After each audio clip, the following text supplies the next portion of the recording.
جو اشرۂ مبشرہ میں سے ہیں اور شروع میں اسلام لائے تھے، نبی کریم صلی اللہ تعالی علیہ وسلم کے رشتے کے ماموں ہیں، قبیلہ بنو زہرہ، جو حضور صلی اللہ علیہ وسلم کی والدہ کا قبیلہ ہے، اس سے ان کا تعلق تھا۔ کہ کہتے ہیں ایک مرتبہ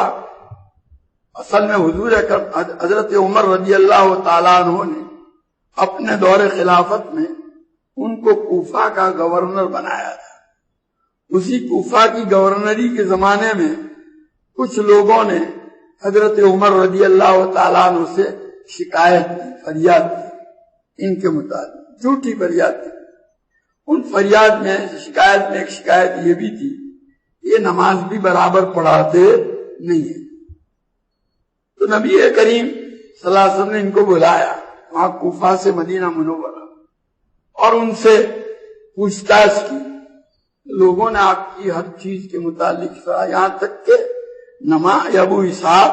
نماز تک کے متعلق وہ لوگ یوں کہتے ہیں کہ آپ نماز بھی برابر نہیں پڑھاتے۔ جب یہ کہا تو انہوں نے یہ جواب دیا، حضرت سعد بن ابی وقاص نے، پہلے تو نماز کس طرح پڑھاتا ہوں، میں نے نبی کریم صلی اللہ علیہ وسلم کو کس طرح نماز پڑھتے ہوئے دیکھا، اور میں اسی طرح نماز پڑھاتا ہوں، پہلی 2 رکعتیں لمبی، دوسری 2 رکعتیں مختصر، وہ سب ہے دوسری روایتوں میں۔ تو اس کے اندر یہ بھی کہا، انی لاول العرب رما بسہم فی سبیل اللہ، میں سب سے پہلا مسلمان ہوں جس نے اللہ کے راستے میں تیر چلایا، کہ اللہ نے مجھے یہ سعادت اور فخر عطا فرمایا۔ حضور صلی اللہ علیہ وسلم نے جب سب سے پہلا جو سریہ بھیجا تھا، اس سریے میں لشکر کی اس ٹکڑی میں حضرت سعد بن ابی وقاص رضی اللہ تعالیٰ عنہ بھی تھے، اور سب سے پہلا مسلمانوں کی طرف سے تیر چلانے والے گویا ان کو یہ فخر حاصل تھا کہ اسلام کی طرف سے اللہ کے راستے میں سب سے پہلا تیر چلانے والا میں ہوں۔ ورائتنا نغزو وما لنا طعام الا ورق قبلت وهذا السمود، اور ہم نے اپنے آپ کو دیکھا کہ ہم اللہ کے راستے میں جب جہاد کے لیے جاتے تھے تو کھانے کے واسطے ہمارے پاس کھانا نہیں ہوتا تھا سوائے کیکر کے اور بیری کے ان پتوں کے،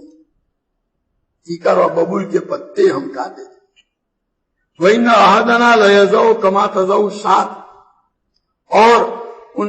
پتوں کی وجہ سے، پتے جب کھاتے ہیں تو پاخانہ بھی جیسے بکریاں اور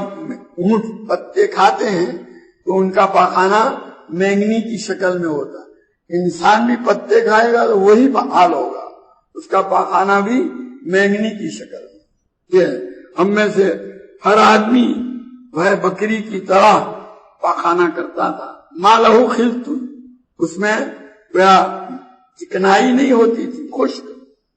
ثم اصبحت بنو اسد تعذرنی، پھر یہ بنو اسد، یہ کوفہ کے جس قبیلے والوں نے ان کی متعلق شکایت کی تھی وہ نماز برابر نہیں پڑھاتے، ان کا نام ہے کہ یہ قبیلے والے یوں کہتے ہیں، تعذرنی علی الاسلام، اسلام کے معاملے میں وہ مجھ پر عیب لگاتے ہیں، تہمت دھرتے ہیں، مطلب ہے کہ مجھے نماز بھی برابر پڑھاتے نہیں آتا، وہ یوں کہتے ہیں۔ خفت اذا مدل سائی، اگر یہ ان کی بات صحیح ہے تو اس کا مطلب تو یہ ہوا کہ میں بالکل ناکام ہو گیا اور میری محنت کیا ہو گئی، اکارت اور ضائع گئی، نہ خدا ہی ملانا مثال صنم جیسا معاملہ ہو جائے گا۔ حالانکہ یہ شکایتیں ان کی غلط تھی۔ بہرحال یہاں تو اس روایت کو لانے کا مقصد یہ ہے کہ اس طرح امام بخاری رحمۃ اللہ علیہ